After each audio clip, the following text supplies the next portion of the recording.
I could not get enough Pikmin when I was a kid. I had 1 and 2 for the GameCube, and I remember spending hours running through those games over and over and over, trying to pull every last shred of enjoyment I could out of them. My brother and I originally found Pikmin because a hotel we stayed at as kids had games for rent, all GameCube games. You'd rent it, and it would just pull up on the TV and you could play it from there. We got to play 2 games. One was Animal Crossing and the other was Pikmin. I don't remember how it worked, if you played with like the TV remote or if they had like a controller in the room. I've been wondering about this. Did we play it with a TV remote? We may have. Both games hooked us, but this is a Pikmin video. Something about the game just grabbed me as a kid. Maybe it was just the wish fulfillment aspect. You know, as a kid, you don't get to be a leader. You don't get to decide what your family is gonna do. You're kind of like a Pikmin yourself. You just follow the leader around and do whatever they tell you. So the idea of that role reversal where I was now in charge of the pack, that was fun, man. I've always loved that core gameplay of Pikmin. You're on an alien planet, you're a little dude, and you gotta use this big group of other little dudes to collect as much junk as you can while fighting off monsters and completing puzzles. There's something so satisfying about trying to manage all the tasks you have at hand while being constrained by the time limit of a single day. You find a new item and you have to decide, do I grab it right now, or will I need all of my Pikmin for a fight soon? And if I do take it, do I send my red Pikmin? My blue Pikmin? What if I send my yellow Pikmin and then immediately realize I need them to break an electric gate to continue to make any progress whatsoever? Then I'll have wasted time. Time, which is a precious resource, and I can always see it ticking down at the top of my screen at all times. Sometimes it can be stressful, I will admit, and man, nothing sucks worse than trying to save as many little guys as you can, but you just can't find that last one final Pikmin that's still out there. As a kid, seeing any Pikmin run up and get eaten as I flew away absolutely broke me. I always did my best to gather all of the Pikmin before the end of the day. Except when I couldn't make it back and I ended up losing all of my Pikmin, which has happened before. Doesn't feel good, let me tell you. Now, as I got older, I stopped caring about most Nintendo franchises as much. My sole focus in life became Minecraft and Pokemon. No, not work, not school, Minecraft and Pokemon. So by the time the Wii U came around and Pikmin 3 came out, I just didn't care like I used to, man. If it had come out like 4 years earlier, or hell, even 2, I may have sung a different tune, but unfortunately, it was too little, too late. We had a Wii U, and we had Pikmin 3. I just didn't play it. Which, honestly, thinking back is pretty absurd, but there are reasons that go beyond pure disinterest in the game and the system. It's wild to think about, but I honestly probably put just, like, as a whole, less than 20 or 30 hours into my Wii U the entire time that my family owned it. Man, I just did not care for that console. This can be further proven by the fact that every single one of my consoles I own is set up to be played, except for my Wii U, of course. As a part of my recent rediscovery of my old love of video games, I've been playing catch-up.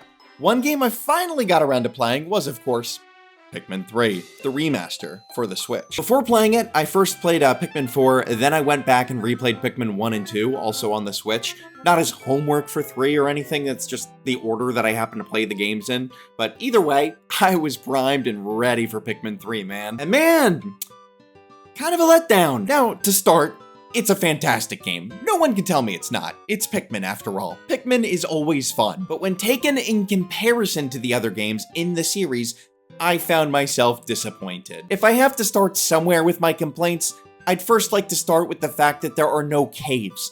Now I'm gonna be honest, I didn't used to be a big fan of the caves. I thought they were a bit stressful and could be a bit difficult and take way too much time. But I have to say, when the caves aren't there, you really feel it. The days fly by and you spend all your time in the same little environment.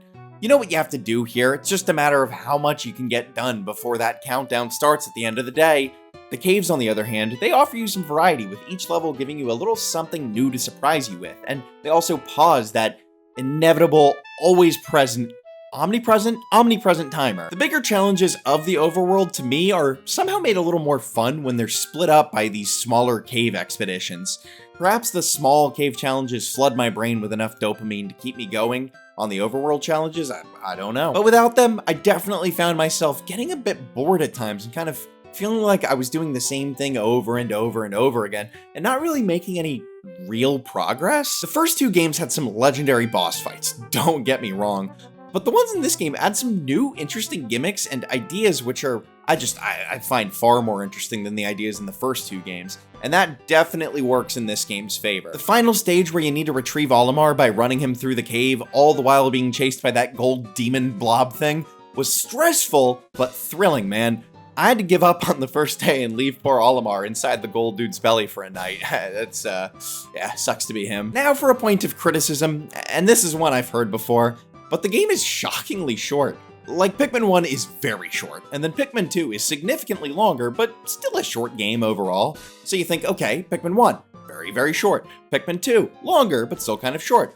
Reason would lead you to believe that Pikmin 3 might be longer than Pikmin 2.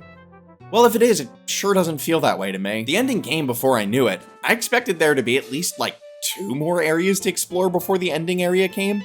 Maybe I've just been trained and given unreasonable expectations by Pikmin 4. With, you know, that game's just large scope and scale. I don't know, but with there being a wait of 9 years between releases for Pikmin 3, literally 9 years between Pikmin 2 and 3, I would have expected more. The answer I'm looking for here, the more I seek, is definitely the Olimar and Louie side quests. Those are an absolute treat, dude. What a blast. It's clear to me that these little side stories are the inspiration for Pikmin 4's Dandori battles.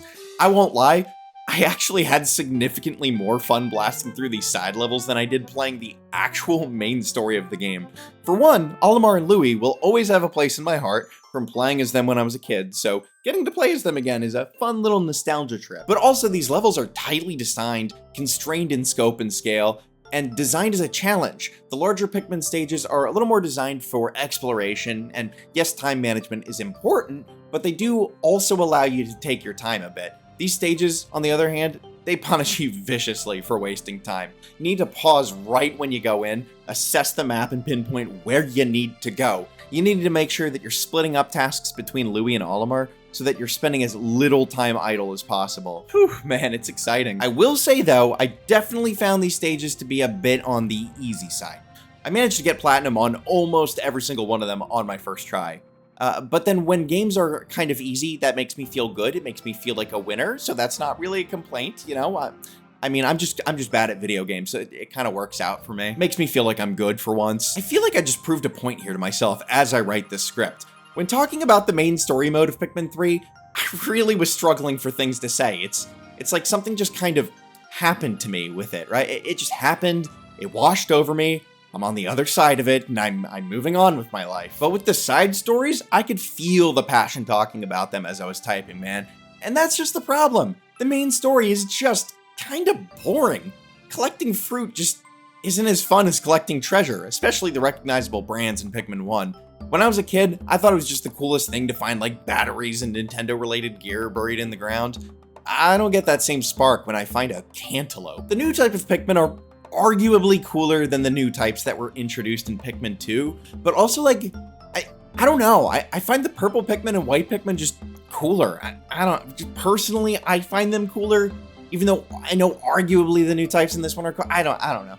It's just kind of annoying that rather than building on Pikmin 2 and saying, yes, we have 5 Pikmin types and also these 2 more, they just get replaced with new types with these other guys, right? Like it's kind of like Pokemon getting rid of the national dex and not all Pokemon being playable in a new game. It's just kind of like, really?